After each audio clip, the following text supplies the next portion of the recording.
here, so I just can't help it. But we're going to do a couple. I said if Jimmy Rogers needs that bass singer me to fill in for them, I'll be more than happy to go over and sing that low note.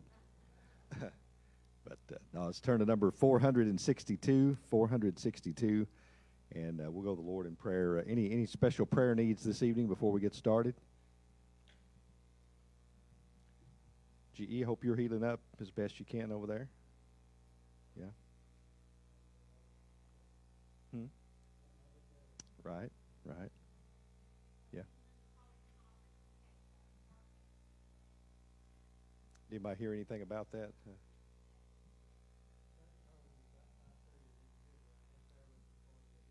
Nice. Right. Hmm.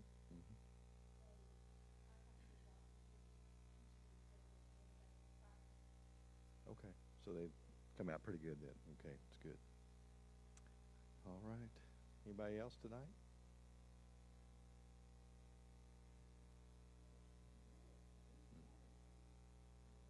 Yeah. Yeah. Let's pray. Father, we come to you tonight thanking you for this day and the blessings of it, Lord, and for keeping us safe and giving us a chance to come back out and hear your word. We're thankful for the report that we got on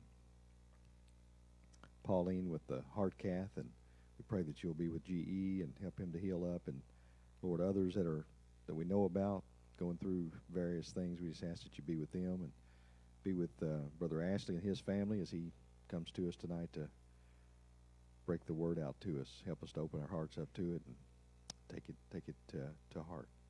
Lord, we just ask that you be with us, and as we worship tonight, in your name we pray. Amen. 462.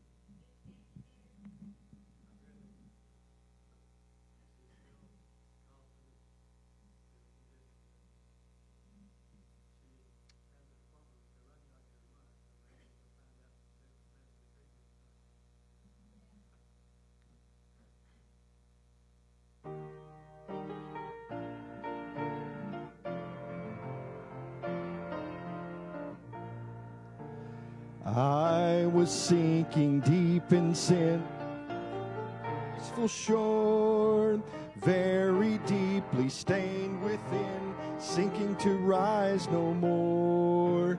But the master of the sea heard my despairing cry, from the waters lifted me, now safe am I. Love lifted me, love lifted me, when nothing else could help. Love lifted me, love lifted me, love lifted me, when nothing else could help. Love lifted me. All my heart to him I give, ever to him I'll cling. In his blessed presence live, ever his praises sing. Love so mighty and so true merits my soul's best songs. Faithful, loving service to him belongs. Love lifted me, love lifted me, when nothing else could help. Love lifted me, love lifted me, love lifted me, when nothing else could help. Love lifted me. Souls in danger, look above. Jesus completely saves. He will lift you by his love out of the angry waves. He's the master of the sea, billows his will obey. He, your Savior, wants to be saved today. Love lifted me, love lifted me, when nothing else could help. Love lifted me. Love lifted me. Love lifted me. When nothing else could help, love lifted me.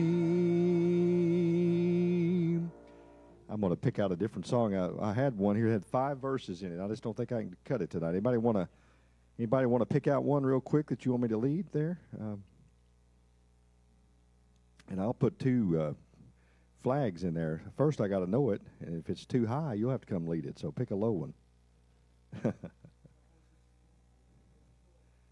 All right. 461. 461.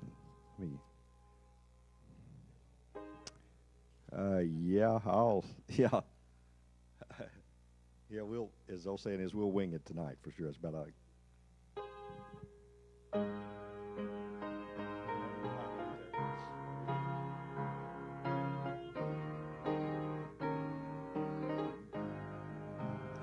I love to tell the story of unseen things above, of Jesus and his glory, of Jesus and his love.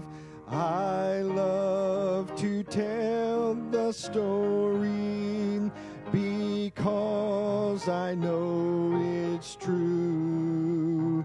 It satisfies my longings as nothing else can do.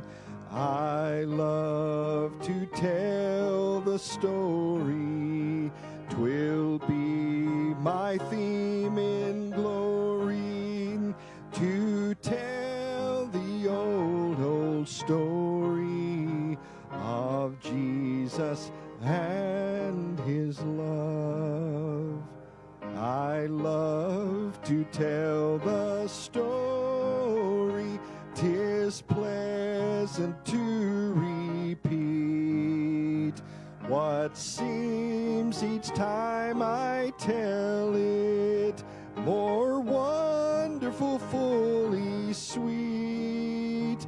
I love to tell the story, for some have never heard the message of salvation from God's own holy word. I love to tell the story. 'Twill be my theme in glory to tell the old story of Jesus and his love. I love to tell the story for those who know it best, seem hungering and thirsting to hear it like the rest. And when in scenes of glory I sing the new song, 'twill be the old story that I have loved so long. I love to tell the story. 'Twill be my theme in glory to tell the old story of Jesus and his love. Thank you all. If anybody wants to come forth and lead one more, then you're more than welcome. If not, I'm going to turn over to Brother Ashley and let him lead us tonight.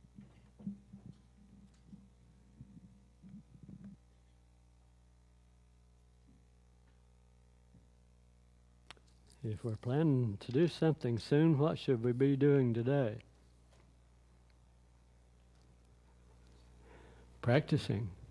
If our theme in glory is telling the old story, we ought to be telling it today too, shouldn't we? We started last week in the book of Esther,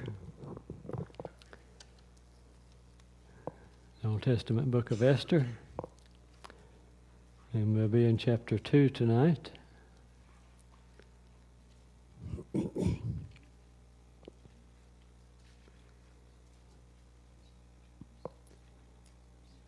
Last week, the queen refused to come when her drunken husband gave the order for her to come, for them to look at her, and she was deposed.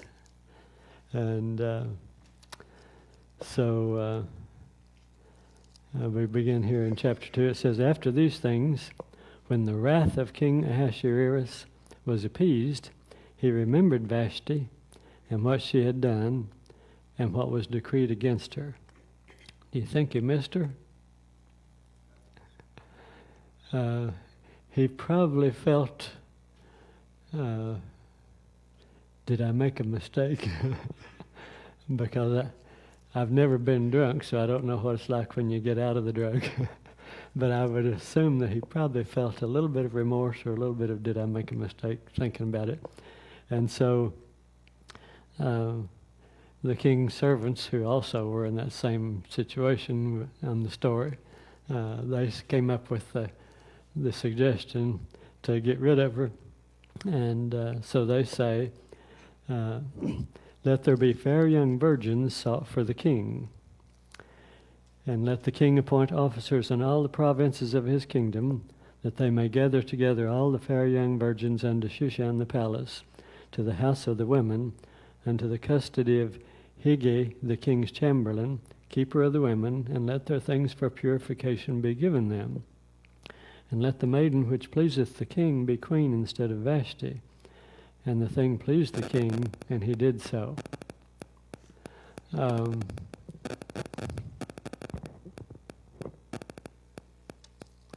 I'm making the static myself.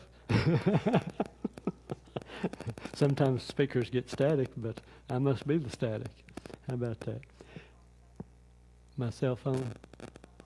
Let me get it away from here and see if that will solve the problem. Is that it? Probably was. Okay. If you'd have been a young man in the kingdom, how would you have liked this idea? The king gets all the good ones. How many does he need? Apparently a lot. He only needs one, but he's going to use all the best. And I guess it's a matter of opinion as to exactly how they were tried out here, but they all had their chance to be his favorite. Anyway, it says, "Now in Shushan the palace there was a certain Jew whose name was Mordecai, the son of Jair, the son of Shimei, the son of Kish, a Benjamite." Who else was a son of Kish? Anybody remember? King Saul. He was a Benjamite. Who had been carried away from Jerusalem with the captivity which had been carried away when Jeconiah, the king of Judah, whom Nebuchadnezzar, the king of Babylon, had carried away. And he brought up Hadassah, that is Esther, his uncle's daughter, for she had neither father nor mother, and the maid was fair and beautiful, whom Mordecai, when her father and her mother were dead, took for his own daughter. We don't know when the father and mother died, if it was during the battles or if it was in captivity, but at this point, at some point there, she was an orphan basically, and he has raised her. And says, "It came to pass when the king's commandment and his decree was heard, and when many maidens were gathered together unto Shushan the palace, to the custody of Hegai, that Esther was brought in also unto the king's house, to the custody of Hegai, the keeper of the women. And the maiden pleased him, and she obtained kindness of him, and he speedily gave her the things for purification, with such things as belonged to her, and 7 maidens, which were meet to be given her out of the king's house, and he preferred her and her maids unto the best place of the house of the women. This keeper kind of got to have his choice, or at least he got to have some influence in it. If he gave the best stuff and the best of everything to the one he liked the best, she had the best chance, didn't she? And so, have you ever heard of lobbyists? In Washington, there are lobbyists.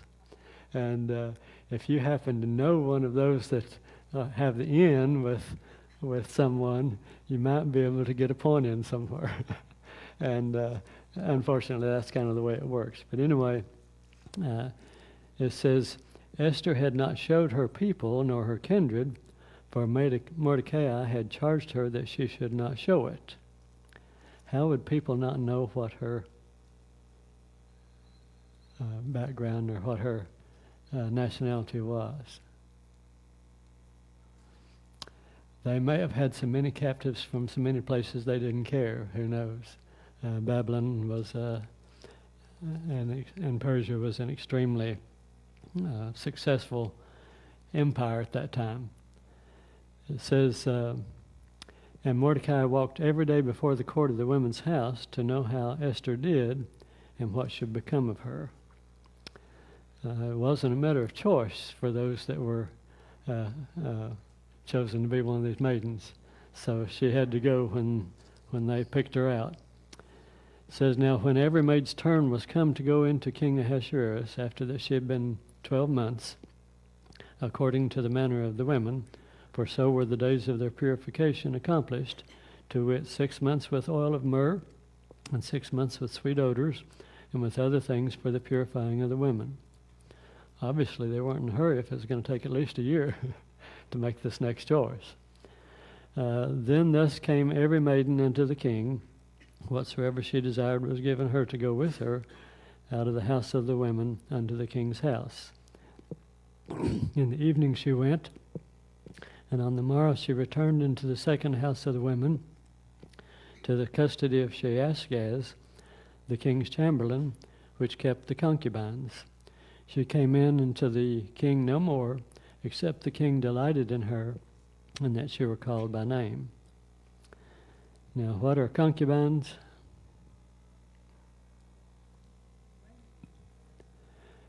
Women, basically mistresses. How many did Solomon have?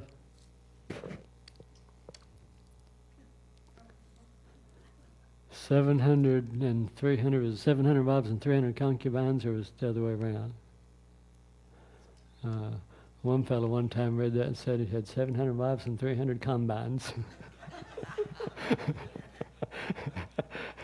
Now, it's okay to pronounce things how you feel like they need to be pronounced, but sometimes it can be humorous.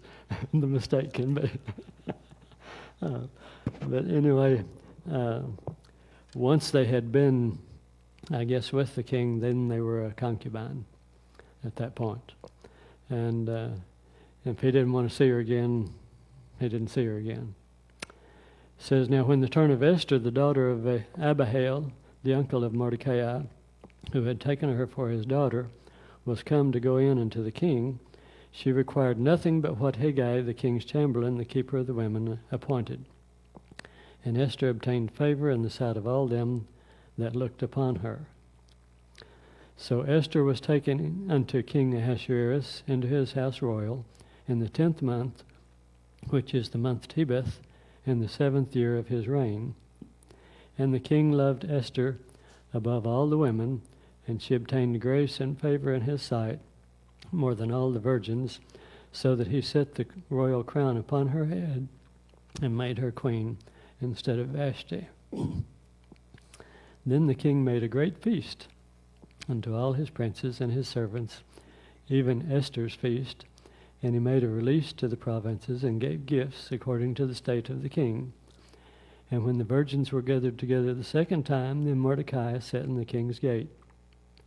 Esther had not yet showed her kindred nor her people, as Mordecai had charged her, For Esther did the commandment of Mordecai, like as when she was brought up with him. Okay. If you're familiar with the story of Esther, you know it takes a while to get to the point of the book. But we're in the process of getting there. But all of these little pieces fell into place. How do they fall into place? The hand of God working them out. Now, God doesn't necessarily make people do things, but He can work the circumstances to where they make that choice themselves. And that's often the way it works. For instance, with Pharaoh in Egypt, when he was delivering his people, did God make Pharaoh do all these things during this period of the plagues? Made him wish he had. But each time He gave him an equal chance. It was a little bit tougher thing, and the action that Pharaoh took was worse each time until the final fatal one. And but each time he could have gone the other way. Now, it was a hardening of the heart, but God didn't do it. God just set up the circumstances where his heart itself became hardened. Now, you can say God did it if you want to, but he made the choices himself. It was an individual choice. Okay, verse 21. In those days, while Mordecai sat in the king's gate, two of the king's chamberlains, Bigthan and Teresh, of those which kept the door, were wroth, or angry, and sought to lay hand on the king Ahasuerus. And the thing was known to Mordecai, who told it unto Esther the queen, and Esther certified the king thereof in Mordecai's name. And when inquisition was made of the matter, it was found out, therefore, and they were both hanged on a tree, and it was written in the book of the Chronicles before the king. Again, God working. After these things did King Ahasuerus promote Haman the son of Hammedatha the Agagite, and advanced to him, and set his seat above all the princes that were with him. And had these two not been killed, Haman might not have moved up to where he was, and some of these things might not have happened, who knows. But Haman gets promoted and gets the big head. And it says, and all the king's servants that were in the king's gate bowed and reverenced Haman, for the king had so commanded concerning him. But Mordecai bowed not, nor did him reverence. Then the king's servants, which were in the king's gate, said to Mordecai, why transgressest thou the king's commandment? They didn't like to have to do something and someone else not have to do it. Did you ever have that situation? They didn't like that. So they wound up telling on him. It says, it came to pass when they spoke daily unto him, and he hearkened not unto them, that they told Haman to see whether Mordecai's matters would stand, for he had told them that he was a Jew. And when Haman saw that Mordecai bowed not, nor did him reverence, then was Haman full of wrath. Was he upset because of Mordecai's disobedience to what the king said, or was it something else?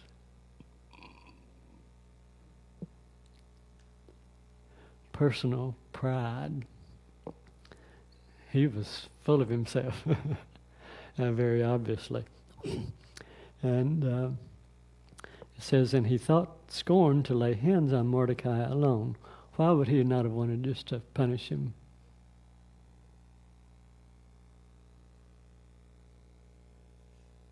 Because he would have looked petty. He wanted it to be something else.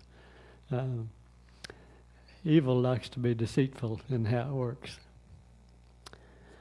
It says, for they had showed him the people of Mordecai, wherefore Haman sought to destroy all the Jews that were throughout the whole kingdom of Ahasuerus, even the people of Mordecai. Talk about evil. Kill a whole nation of people, basically, to keep from being accused of killing one out of selfishness.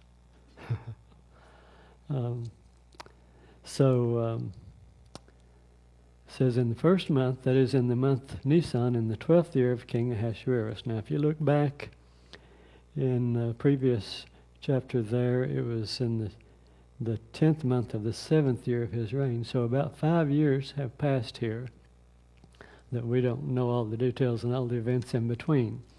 But in the 12th year, they cast pur, however you want to say that is a lot before Haman from day to day and from month to month to the 12th month, that is the month Adar.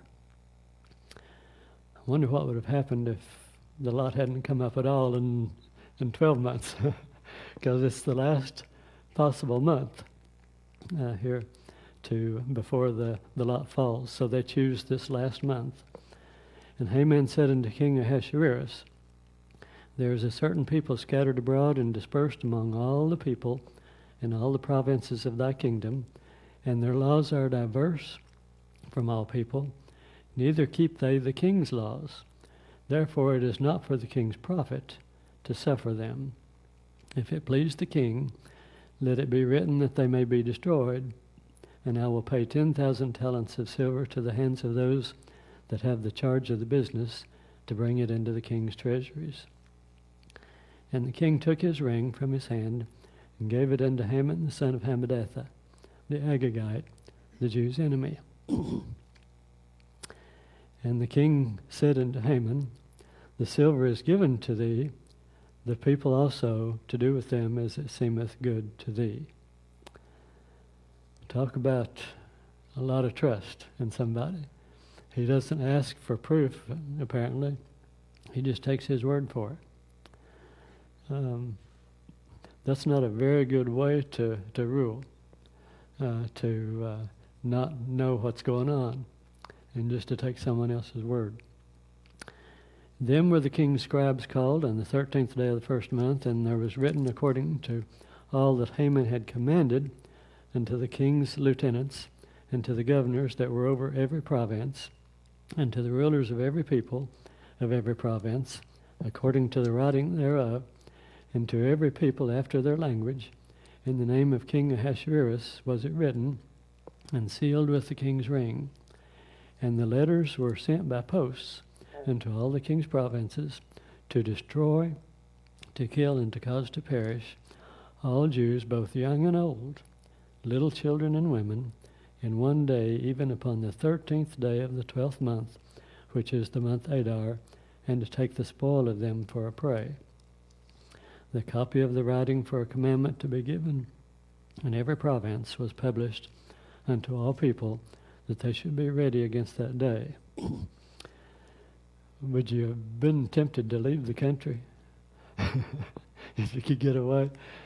I would think so, knowing that a few months from now, everybody's going to try to kill you. The post went out, being hastened by the king's commandment, and the decree was given in Shushan the palace. And the king and Haman sat down to drink, but the city of Shushan was perplexed. Now, why would the city be perplexed?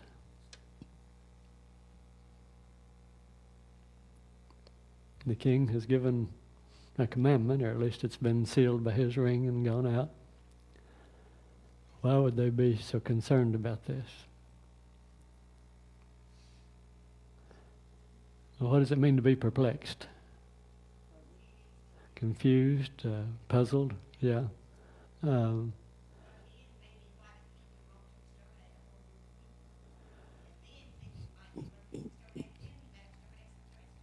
Very true. And probably a lot of them had some of these as servants or hired people, and they hadn't seen any of this. They didn't know why the king would want to kill them all. And like she says, if they can do it to one, they can do it to someone else.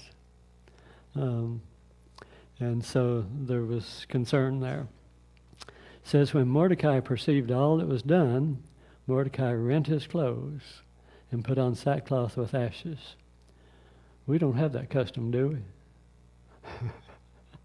But back then, whenever something tragic, whenever there was a crisis, they would rend their clothes and sit in sackcloth and ashes. That doesn't seem very comfortable, does it? But then comfort in a time of great grief and concern is not the issue. It says, and he went out in the midst of the city and cried with a loud and bitter cry, and came even before the king's gate, for none might enter into the king's gate clothed with sackcloth. They had some interesting rules. But if you were in mourning, you couldn't come through like that.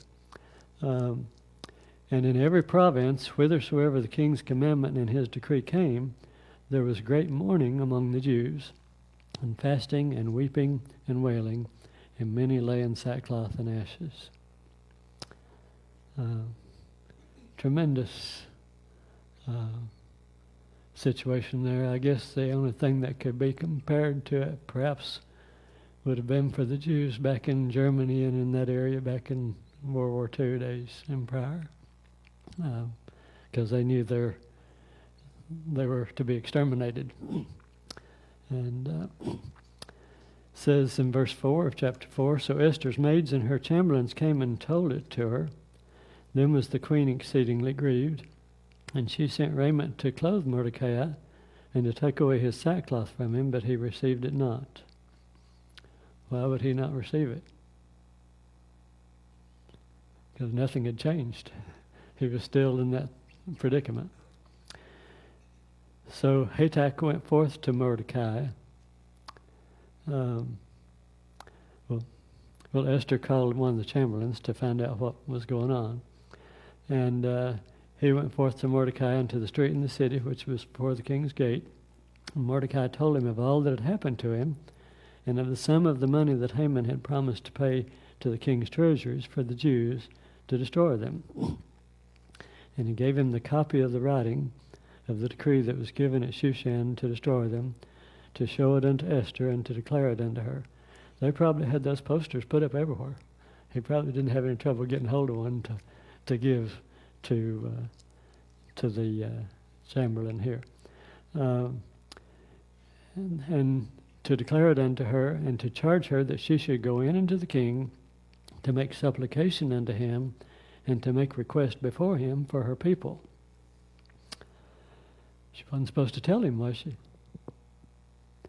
But there's a reason for all this, that God has been working. But anyway, he came and told Esther the words of Mordecai, and she sent back and told him, said, the king's servants and the people of the king's provinces do know that whosoever, whether man or woman, shall come unto the king into the inner court, who is not called, there is one law of his to put him to death, except such to whom the king shall hold out the golden scepter, that he may live. But I have not been called to come in unto the king these 30 days. And they told to Mordecai Esther's words. That was an interesting rule, too, that the king had. You don't come in unasked for. If you do, unless I want to show you mercy, you're going to be killed. And so Mordecai, verse 13, sends back word to Esther, says, think not with thyself that thou shalt escape in the king's house more than all the Jews. For if thou altogether holdest thy peace at this time, then shall their enlargement and deliverance arise to the Jews from another place. But thou and thy father's house shall be destroyed, and who knoweth whether thou art come to the kingdom for such a time as this. This is one of those verses you want to mark and remember, one of those ideas, one of those concepts. Is there such a thing as an accident or coincidence? God has a purpose in everything that happens. Now, he may not want somebody to do something bad to someone else, but he has a purpose in that.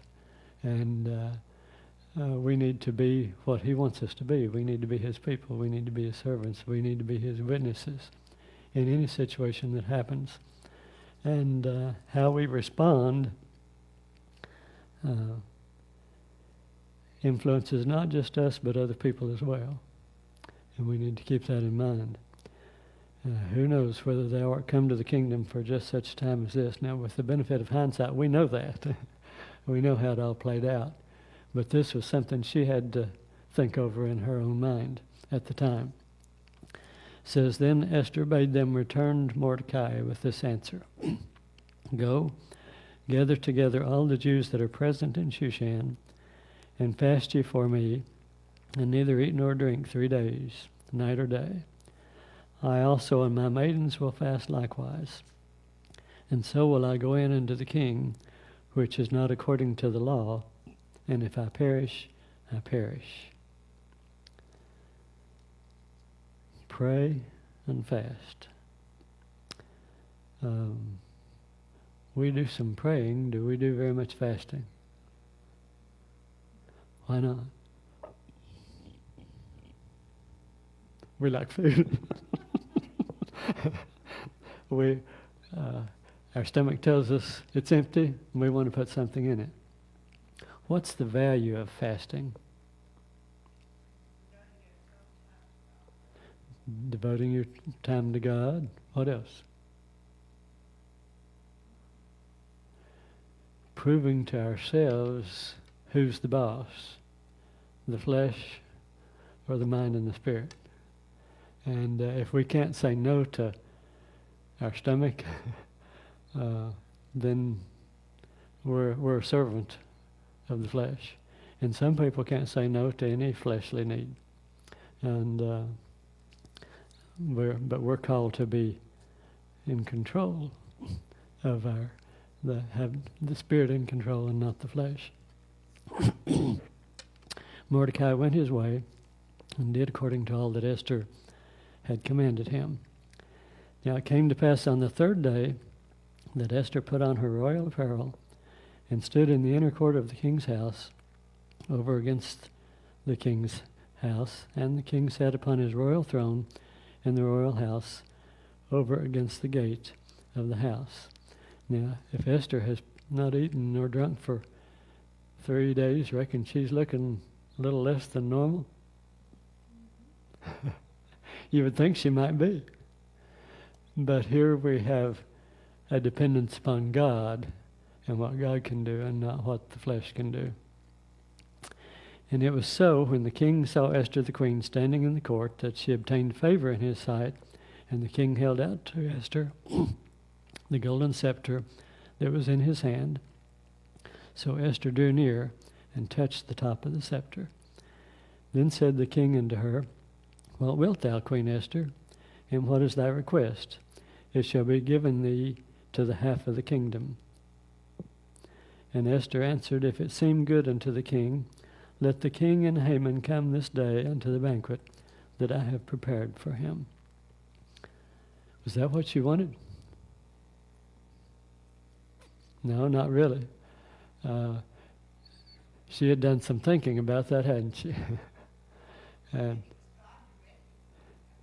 God directing her, obviously. And the prayer and the fasting allowed him to speak and to reveal things to her.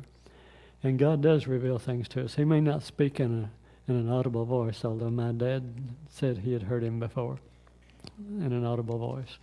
And he spoke to my dad in dreams and visions.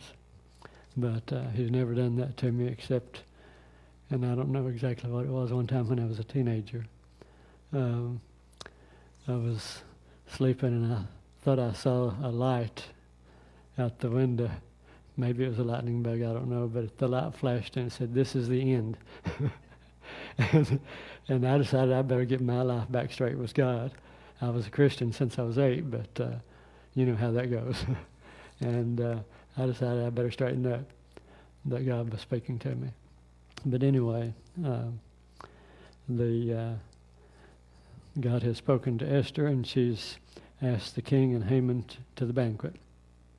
So the king says, "Cause Haman to make haste, that he may do as Esther hath said." So the king and Haman came to the banquet that Esther had prepared. And the king said unto Esther at the banquet of wine, What is thy petition? And it shall be granted thee. And what is thy request, even to the half of the kingdom? Is he going to give her half the kingdom? Wouldn't think so. I believe that's just an expression. If she'd asked for half of it, she'd have probably been in trouble. But anyway, then answered Esther and said, my petition and my request is this. If I have found favor in the sight of the king, and if it please the king to grant my petition, and to perform my request, let the king and Haman come to the banquet that I shall prepare for them, and I will do tomorrow, as the king has said.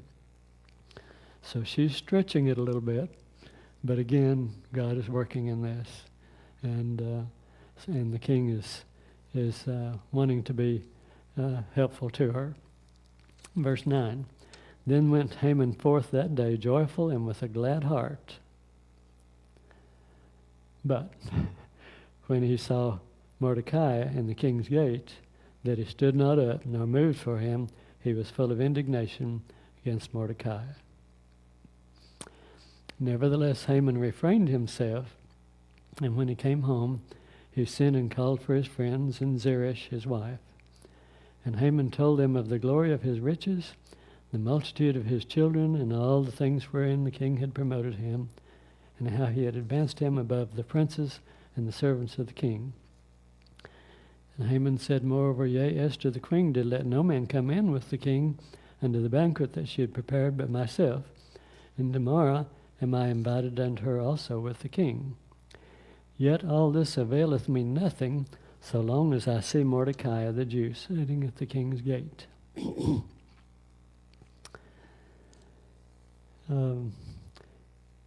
Haman's wife reminds me of another wife in the Old Testament. Who might I be thinking of? One of the king's wives. King Ahab's wife. Because remember the story of the vineyard? She said, I'll get that vineyard for you. And so she resorted to evil, to murder, to get it taken care of. Then said Zeresh his wife and all the friends, let a gallows be made of 50 cubits high, and tomorrow speak thou unto the king that Mordecai may be hanged thereon. Then go thou in merrily with the king unto the banquet. And the thing pleased Haman, and he caused the gallows to be made. How high is 50 cubits?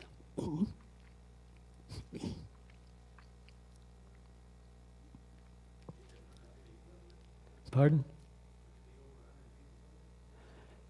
75. A cubit is 18 inches thereabouts. So you could do 1.5 for the cubits.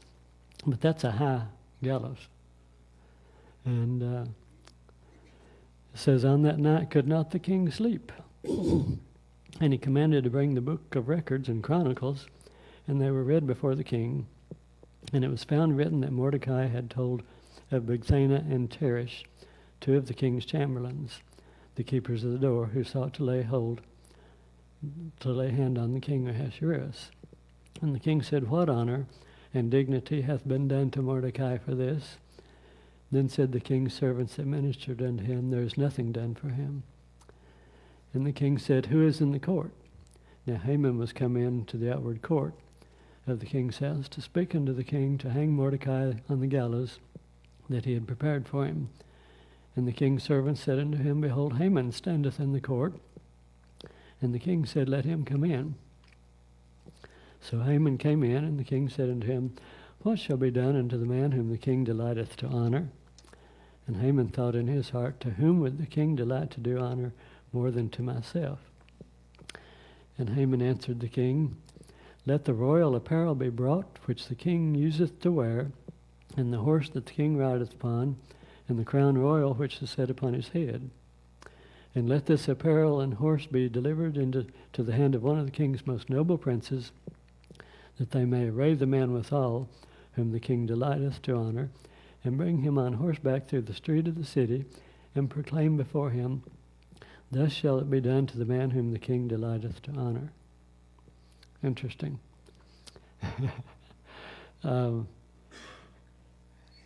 Now, these two guys had been executed for desiring the life of the king. Haman wanted the king's spot too, didn't he? He wanted it all. But the king's not aware of that situation because he's thinking of Mordecai and honoring him. And so he proceeds. And he says, make haste and take the apparel and the horse, as thou hast said, and do even so to Mordecai the Jew, that sitteth at the king's gate. Let nothing fall of all that thou hast spoken. Then Haman took the apparel and the horse, and arrayed Mordecai, and brought him on horseback through the street of the city, and proclaimed before him, Thus shall it be done unto the man whom the king delighteth to honor. And Mordecai came again to the king's gate, but Haman hasted to his house mourning, and having his head covered. And he told Zeresh his wife and his friends everything that had befallen him. Then said the wise men and Zeresh his wife unto him, If Mordecai be of the seed of the Jews, before whom thou hast begun to fall, thou shalt not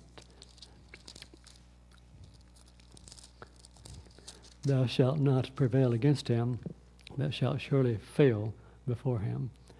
And while they were yet talking with him, came the king's chamberlains, and hasted to bring Haman unto the banquet that Esther had prepared. Do we need to keep going? We won't be able to finish tonight.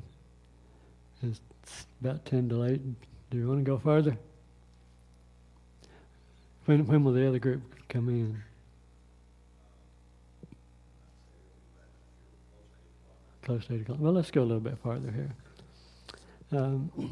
So the king and Haman came to banquet with Esther the queen, and the king said again unto Esther on the second day at the banquet of wine, What is thy petition? And it shall be granted thee. What is thy request? It shall be performed even to the half of the kingdom.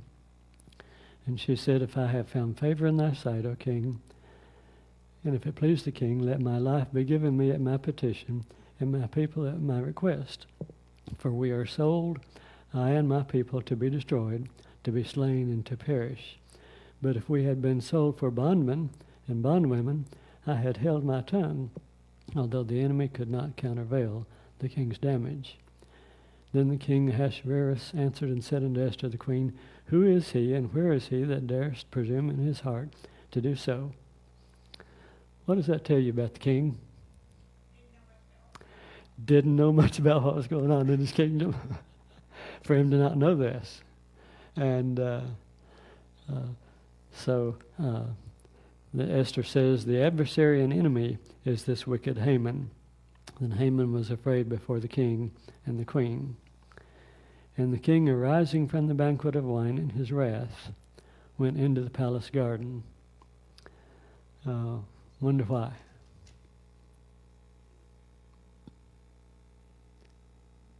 He realized that he had been a fool. He had been played for a fool. And he had been trusting someone that was not trustworthy. And so he was, I guess, perhaps trying to think what he needed to do and what the best course of action was. Because they had another strange rule in Persia. What was that?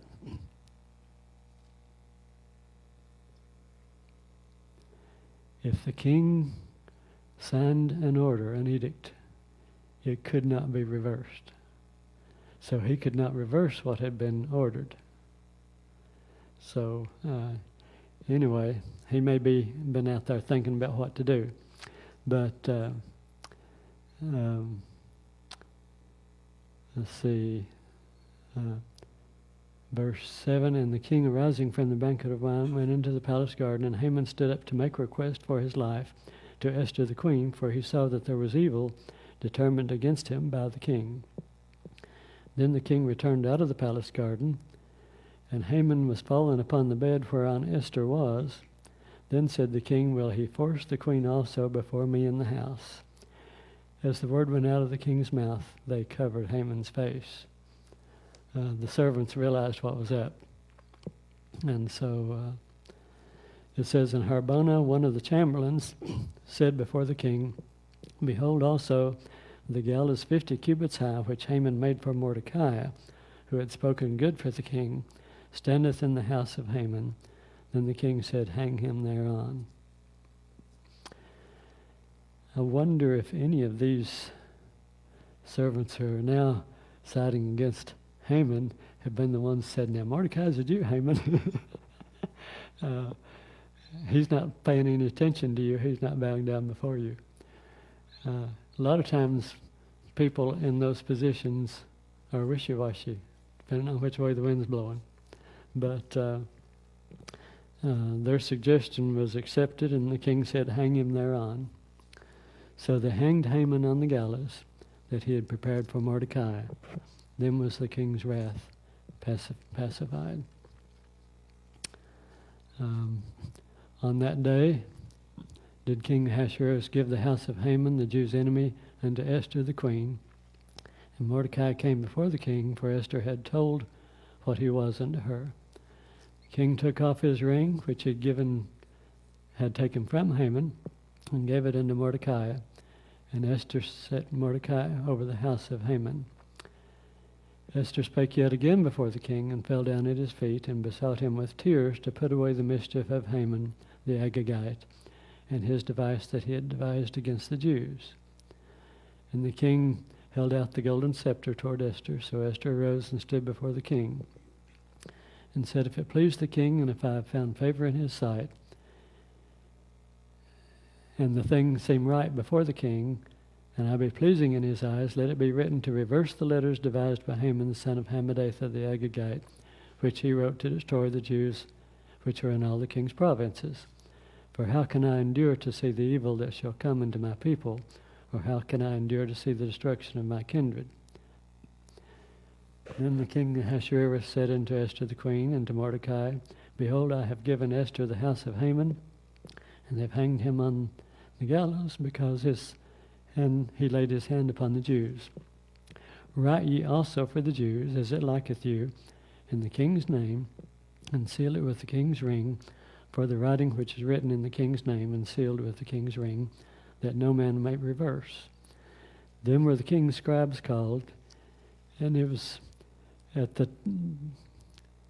that time in the 3rd month, that is, the month Sivan, on the 23 day thereof, and it was written according to all that Mordecai commanded unto the Jews, to the lieutenants and the deputies.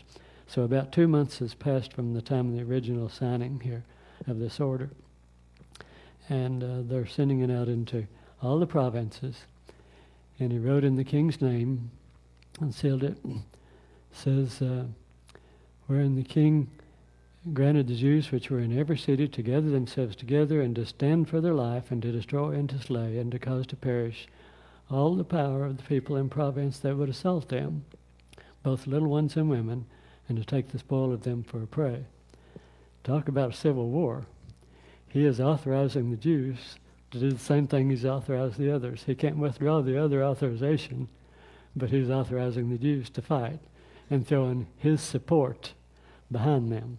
And so that totally changes the picture. And specifies this particular day that had been written. And it was to be published in every province to all the people, that they should be ready to avenge themselves on their enemies. And the decree was given in Shushan, in the palace at Shushan. Let's go on down to chapter 9, and we'll stop there. The Jews had light and gladness and joy and honor, and in every province and in every city, whithersoever the king's commandment and his decree came, the Jews had joy and gladness, a feast and a good day. And many of the people of the land became Jews, for the fear of the Jews fell upon them. How would they become a Jew?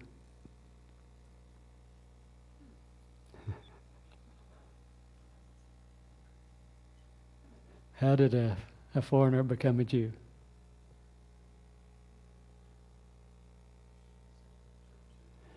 Circumcision for the men, adopting the law. Now, we know in Jesus' day there were God-fearers who believed in the God of Israel, but didn't go through the whole process.